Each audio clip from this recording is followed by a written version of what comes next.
Saudara-saudariku yang terkasih, salam sejahtera bagi kita semua. Tayangan saya kali ini adalah sedikit catatan refleksi saya setelah membaca Injil Lukas, pasal 12 ayat 13 sampai dengan 21. Saya berharap Anda bisa menyempatkan diri untuk membaca perikop atau teks Injil Lukas ini yang menjadi bacaan harian dalam Ekaristi.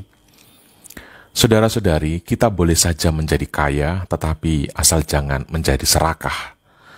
Kita pasti memahami bahwa miskin dan kaya itu hanyalah kondisi hidup. Ada yang memang terlahir dalam keluarga kaya. Ada yang memang berjuang dari nol, kemudian memiliki sejumlah kekayaan. Tetapi ada juga yang memang terlahir dalam kondisi keluarga yang serba kekurangan. Untuk bertahan hidup saja harus utang, harus sedemikian hemat. Ada juga yang memang menjadi miskin karena kecerobohan, karena kelalaian diri sendiri. Sebenarnya apapun kondisi hidup kita, nilai kekristenan harus tetap diunggulkan. Apapun kondisi hidup kita, entah kita kaya atau miskin, iman tetap harus menjadi pijakan utama. Tidak sedikit orang yang terjebak dalam keserakahan, memanfaatkan situasi, mencari keuntungan di balik penderitaan sesama. Tidak sedikit juga orang yang setelah mendapat banyak, lalu berhenti dan menjadi pasif. Tidak sedikit yang setelah hidup menjadi semakin lebih mudah, lebih nyaman, malah semakin mengabaikan gereja, mengabaikan Tuhan. Secara pribadi, saya sangat sedih dan kecewa kalau melihat gelagat orang yang seperti itu.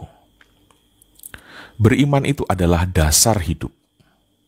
Orang miskin ataupun orang kaya yang tidak memiliki dasar hidup yang kuat, yang tidak memiliki iman yang teguh, cenderung akan bergerak menjadi orang yang sangat mengecewakan, baik mengecewakan Tuhan maupun sesama. Banyak orang miskin yang menjadi pelit, sekikir, enggan untuk berbagi, dan brutal.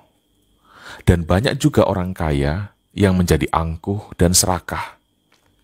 Tidak sedikit orang yang selalu menganggap diri miskin, sehingga tidak pernah mau berbagi. Dan tidak sedikit orang yang menganggap diri sudah mapan, sehingga tidak lagi butuh Tuhan. Nah, saudara-saudari, mari kita membingkai kondisi hidup kita apapun itu, entah kita kaya atau miskin, dengan nilai-nilai dan keutamaan-keutamaan Yesus Kristus. Dengan begitu kita akan menjadi mitra kerja Allah. Kita menjadi mitra kerja bagi Tuhan di dunia ini. Hidup kita akan menjadi kesaksian bagi sesama yang lain. Yang miskin tidak mengutuki kemiskinannya, dan yang kaya tidak pongah dan serakah dengan kekayaannya. Saudara-saudari, selamat bermenung. Tuhan memberkati kita semua.